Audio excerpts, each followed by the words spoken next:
Fellow Polytopians, we've got this month's Tribe Moon Polysseum games, some Vengir highlights to show you. I'm Innofunni, Polysseum champion, and joining me today in commentary, Cloud. Hello, I'm cloudglidder, and I'm a competitive Polytopia player.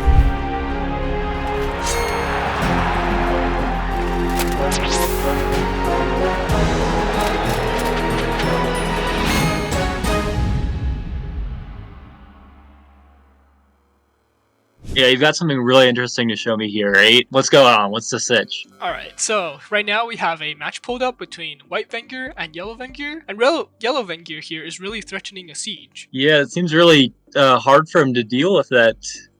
He's trying to push all these units east to that village, but he's pop-capped there. He can't move that swordsman off, or else he's gonna get sieged there. Well, you would think that he can't move it off, but actually... What do you mean, actually? No way. That's crazy. He's gonna get sieged. What's he gonna do about that? So we see here that Why is he just letting himself goes get sieged there? moves off the village to let himself get sieged in order to make a play for this other village here. Yeah, he's got a full health swordsman there, and yeah, with archery and all these units around, there's nothing supporting that, so he's just going to siege that city right back and grab the city in the east. That's crazy. Yeah, so we see that this city is almost completely boxed in. So although he will be giving up the city for one turn, there's no way for his opponent to really keep the city. We also see that he blocks this forge spot right here that prevents his opponent from gianting as well.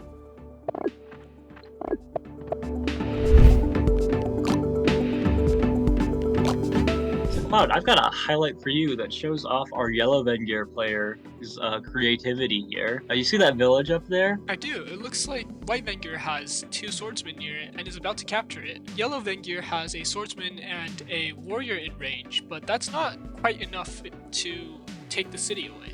Yeah, and if you look at his Yellow Vengir's techs here, he doesn't even have anything that can help him out with that. But he's gonna tech all the way into roads, costing him 22 stars, almost his entire stockpile right now, just so that he can take this swordsman off the village and capture it for himself. Is that really a good idea? It seems like a huge investment for just one city. Well, it's not just one city, because he uses these offensively too. The foresight to recognize that his city's in danger and that he can defend like this is really astounding. If we skip forward to turn 12, we'll see that his city here is in massive danger. These two giants, anything he puts on that city, even this 38 health giant, will die to the archers that he sees there. But using roads, he can train riders in faraway cities, and he uses swordsmen in tiles that ordinarily wouldn't reach, and he's able to actually kill the sieging swordsman, something you don't see every day.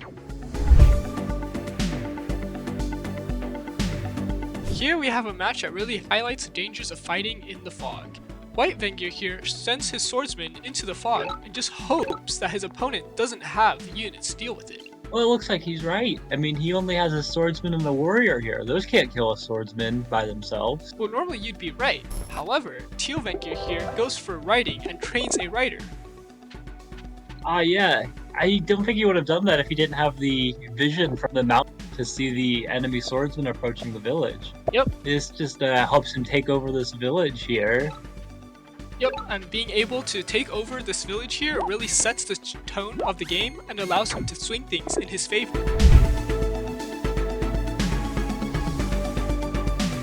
I've got another replay for you. Tell me what you think is going to happen here. Well, looks to me like White Vengir is in a losing position. They're being sieged by a swordsman currently, there's two giants breathing down their neck, and overall they just have to deal with higher leveled cities. Yeah, you'd think it'd be a huge problem, but as it turns out the giants are all bark and no bite when it comes to facing catapults. If we scroll over to turn 18, we'll see how our White Vengir deals with this giant deep into his territory. He just absolutely pummels it with his units and the catapults, taking almost no retaliation damage, just a little bit of help on his giant. And as soon as this happens, there's no hope for the brown player. They can't launch an attack, and our white player even successfully launches a counterattack, and if we scroll on later, we'll see how he completely eviscerates him.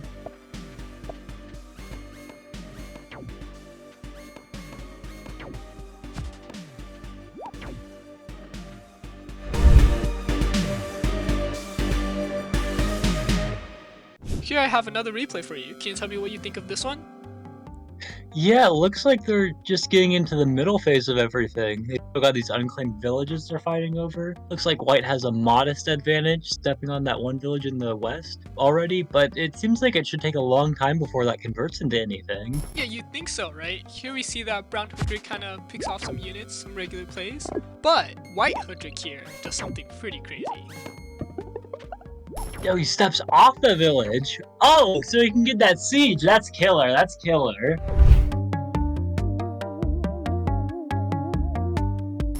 How often do you give up a city when you're playing a game?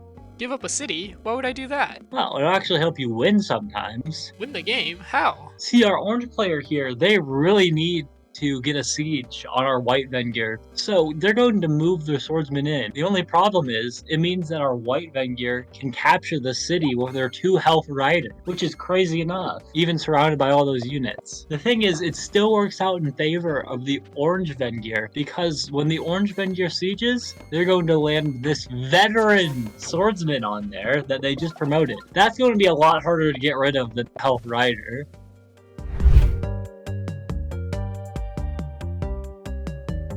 Next up, we have a match with some interesting resource rates. Here we see that in both the capital and city 1 for White Vengir, there's some really bad resource rates. So instead of picking up an economic tech, White Vengir actually opts to go for archery. And we see because he did that, later on turn 10, he's able to get this Unbreakable siege with the help of his archers. That really just completely turns the game in his favor.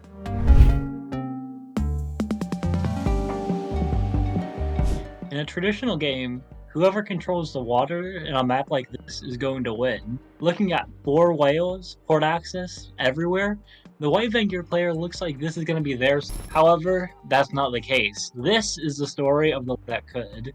The pink player has nothing to deal with all this water access, but instead, they pick up a cloak on their capital, and that cloak's going to walk all the way to the very end of where they pick up a siege on the opponent's capital. They also infiltrate these other 2 cities that the White Vengir player has, which is going to mean that the White Vengir doesn't have the stars they need to pick up a battleship and unsiege their capital.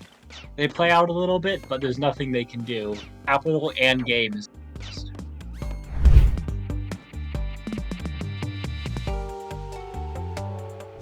Here Here we have a match between White Vengir and Yellow Vengir that looks really unfavorable for White Vengir. It looks like Yellow Vengir has a lot more of the map, and although White Vengir has a lone swordsman here sent off to explore, it still looks like if he loses his capital, he's gonna lose. So White Vengir knows that in this situation, he has to make aggressive plays in order to try to push back and take some of the map. Looks like he has the perfect forge spots to make some giants happen here too. And lo and behold, that's exactly what he does. At the end of his turn 10, he spawns one giant, and then later on, at the end of his turn 12, we see a second giant. What does he do with his giants? He pushes them aggressively into his opponent. We see that in a few turns, because of his giant, he can land this Unbreakable siege.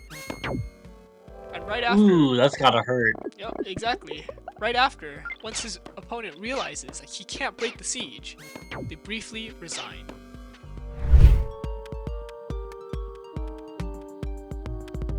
This game highlights one of the fundamental things about Vengir tactics that make them so tricky. Here, White Vengir actually knows that Green Vengir trained a second warrior as opposed to a swordsman because of score counting. Normally, a swordsman and a warrior are not enough to dislodge your own swordsman from going to a village. White Vengir steps on here, but he makes a mistake. It's normally the case, but Green Vengir can actually stutter his attacks over the course of 2 turns, turns 2 and turn 3. Now, he attacks with a swordsman first on turn 2, and then again on turn 3, so that this warrior has enough to kill and take the city. Thank you for watching this month's Polysseum highlights. I'm cloudglidder. I'm Innofunni. Because Midjuan's too nice to do it, I'm gonna go ahead and remind you, you can subscribe to the channel and catch more Polysseum highlights just like this in the future.